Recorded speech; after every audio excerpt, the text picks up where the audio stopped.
Okay, I wanted to give an update about my 82 Imperial. I video a lot my Sinatra and some of my other cars, but haven't caught up with this one lately. This is an 82 Imperial, and I rescued it in March of 2020, or was it April? I think it was April. It's the very beginning of the pandemic. It was in the original owner's garage, or I should say converted carport, which was falling apart, and there was a beam that was right across the hood, and it hadn't been driven around the road since 1991. The original owner obviously bought it new. It still had the original tires on it when I purchased it. Got it for nothing, which was great. And here we are, almost 2 years later. It took about a year to get it going. We had some setbacks. It is an original fuel-injected vehicle, Imperial injection, which is only on the Imperials. And so I had to go through and get parts for it. Luckily, I had some parts left over from the Sinatra that we were able to use on this one. And as you can see, I have historical plates on it. This is the original paint. When I got it, it was like a dirty gray color, and had it buffed out, and it's a pretty good shape. Nice and shiny, and I mean, there's some scratches here and there and a couple rust spots, but more or less it looks pretty good. The had some dents taken out. There were some pretty big ones in the hood, and also had a new windshield put in. The old windshield was, well, the glass was no good. It was like delaminating. I also had, obviously, new tires and brakes put on. The entire brake system was flushed out, and new everything with the brakes, and new tires so it would stop. I also had the exhaust replaced along with the catalytic converter, which turned out well. I didn't pass smog the first time, and that was because there was an excessive buildup of carbon near the EGR valve, and so they had to take the intake off and clean everything out, which was not a fun experience. It has 46,000 miles on it, and yes, those are the miles. The label for Chrysler is still in the door for when they replace they actually replaced at some point the cluster, because there's an asterisk on it. But it does have 46,000 miles on it. And obviously I have to get the front seats recovered. The back seats are in pretty good shape, back seat.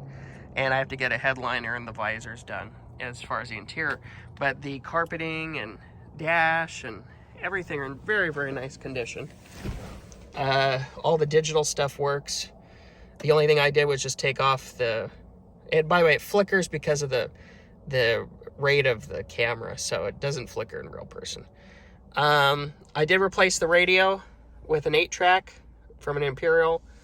The original radio in here was the digital AM/FM cassette, which was the one that was available for 82. And long story short is I had this 8-track from my other one, so I put it in here because I like 8-tracks. But I still have the original radio. This is an original Mark Cross umbrella that you could get for these, though this one came with no umbrella holder. And door panels are in nice shape. All the power stuff works. This is a Sinatra console out of my other one, which I'm going to have recovered in blue eventually. The steering wheel is in nice shape. A lot of these have a lot of cracks in them. This one has like one, which is not too bad. We still have our Cartier crystal in place.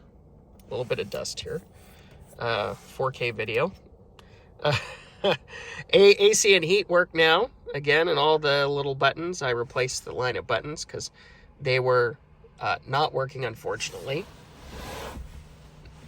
And yes, we're on the street, so a car passed by. I had to replace the rear view mirror too because it was fogged over pretty good. And Anyway, with the original fuel injection, it starts right up, which is great. So let me go ahead and demonstrate that. Still has the beeper that works.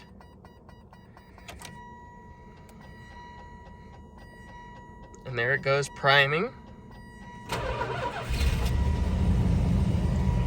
And a lot can be said about the original fuel injection on these. One of the big things was, you know, that they pulled them all off because a lot of the mechanics couldn't figure them out back in the day.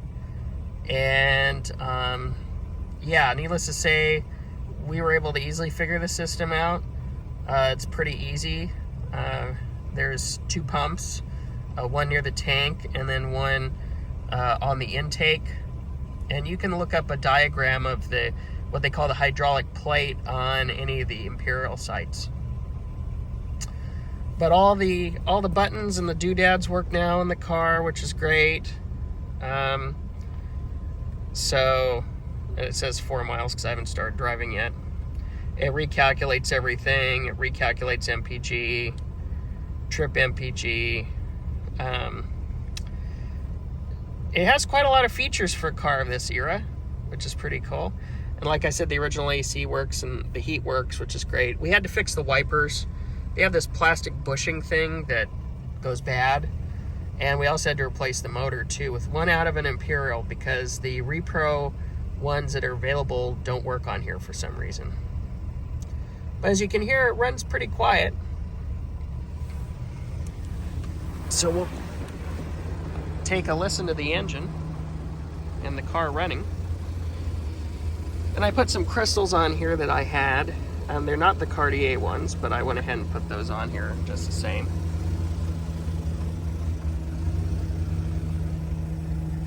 And she runs real quiet.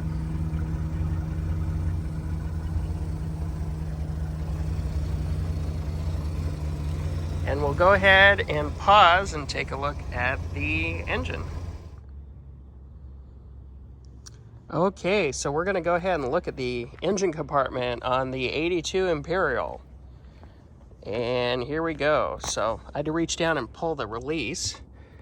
And it's always fun to open one of these on a video. Okay, so this hood is not light by any means. And so this is the original EFI fuel injected. By the way, this is probably the first 4K video of one of these systems, of the original fuel injection. And if you find one, let me know. Some interesting things about this are the fact that any of the parts that have the Pentastar on them are original. The AC compressor is original, it works great. Voltage regulator still has it. I used to have the alternator with it on there, but unfortunately I had to replace the alternator. And so yeah, also the differential has the sticker on it still, which is pretty cool. And I always get these interstate batteries, they're pretty good. And but this is the original fuel injection. Fortunately, it doesn't have a wing nut on the top, otherwise I'd open it up and show it to you guys. I have some other videos that show it, the inside of it. But basically there's a pump and an injector in there with very teeny tiny nozzles, and it's relatively simple system. It got pretty good miles per gallon at the time. We also had to replace, like I said, the wiper unit. I think this was an original Imperial wiper motor that I got a hold of for this car, and we had to replace the bushings, the plastic bushings. And most everything's original except for the hoses and the belts and obviously the fluids. I had the radiator record, the original one, which I was pleased about. It wasn't too far gone, which was good. And of course we have our original computer there and injection system, and very difficult to find. There's probably about 15 of these that are still in good driving condition in 2022. Maybe 20 at the most with the original injection, which is not very many. We replaced the master cylinder too, and the wiring thankfully was all in good shape. And the guy had a dog, so it chased off everything all through the years. So there weren't any rat droppings or anything like that, which was good. No chewed through wires, no, none of that. So O2 sensor had to be replaced, all that kind of thing. So, you know, I mean, more or less, it was, you know, in pretty good shape. There's the original emissions control information, and for this car, which you need to have on if you're taking it to get it smogged. Yes, an 82 still has to be smogged in California. Don't ask me why, it's ridiculous. This car is 40 years old now, so it's kind of funny. I also have a 77 Seville, which hopefully one day I'll do a video of. And it just needs a paint job, but the interior is very nice on it and runs great. But long story short is that one still has to be smogged too. Don't get that either at 45 years old. So, but this Imperial is a very nice car. It runs fantastic, and overall just a generally very good car. And you know, the fuel injection on them was not very reliable. A lot of issues were because of mechanics not knowing how to deal with them or work on them. If the air cleaner is off or loose, the car will not run. It has zero tolerance for vacuum leaks, so everything has to be in its place. And let me go ahead and turn it on again. Sorry for my lovely close-up view here of my hand with the steering wheel. Here we go.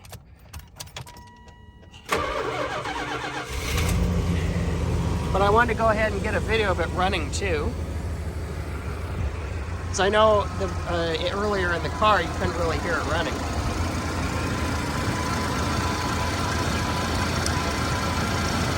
It goes a little bit back and forth. Once it warms up, it smooths out. It's just the nature of these. You don't notice very much when you're actually driving it. And once it warms up a little bit.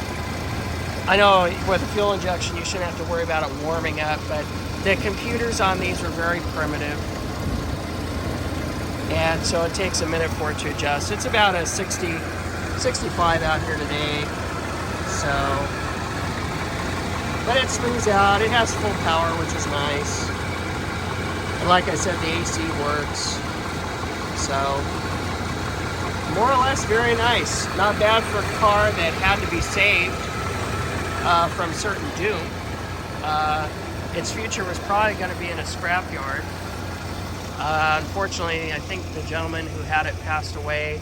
I saw a listing for his truck, which he said he'd never sell, and his son was selling it. And so I have a feeling that he may have passed away since, unfortunately, but hopefully not. But he was the original owner. But a lot of people don't know what to do with cars from this era, let alone an Imperial. They're not exactly hot classic car sellers. And so, you know, for a nice running one, you can get anywhere between 5 to 8 usually, depending on the condition. Really superb condition ones, you know, can go for about 10, 11. They're not worth a whole bunch just because it's the era that it's from and they haven't quite caught on yet. But luckily, people are discovering about these now, and they're a cool story. That they would, in today's dollars, be about $80,000. And the cool story with Lee Iacocca and Frank Sinatra being involved with these, Sinatra doing the ads, and Iacocca basically wanting a Lincoln Mark for the Chrysler corporation, and then reviving Imperial as a separate make. This is not a Chrysler Imperial, this is an Imperial. The official make is Imperial. So, you know, so it's a pretty cool story. And I started a Facebook page a couple years ago about these. And we have like, I think we're 900 and some odd people on there. And a lot of people regularly posting. Vast majority of them are carbureted, converted, or people have souped them up, which is pretty cool. And a lot of them have been saved, which is great. But in the 3 years of manufacture, there was only about 7,000, 8,000, I have to get the exact number made of these. So, and only a few hundred of the Sinatra ones. So there's probably only a couple thousand left at the very, very most. And I've owned 3. 2 out of the 3 have been EFIs. One was a carb conversion, which I sold several months ago because I actually prefer the fuel injected ones. But what a lot of people are doing now is they're converting their carbureted ones into the new fuel injection that's out there, the sniper injection, so on and so forth. I can't do that yet here in California because of our smog rules, but I don't think I would anyway. I think it's more interesting, as long as I have the parts and can keep it going, to have the original EFI running, which is pretty cool.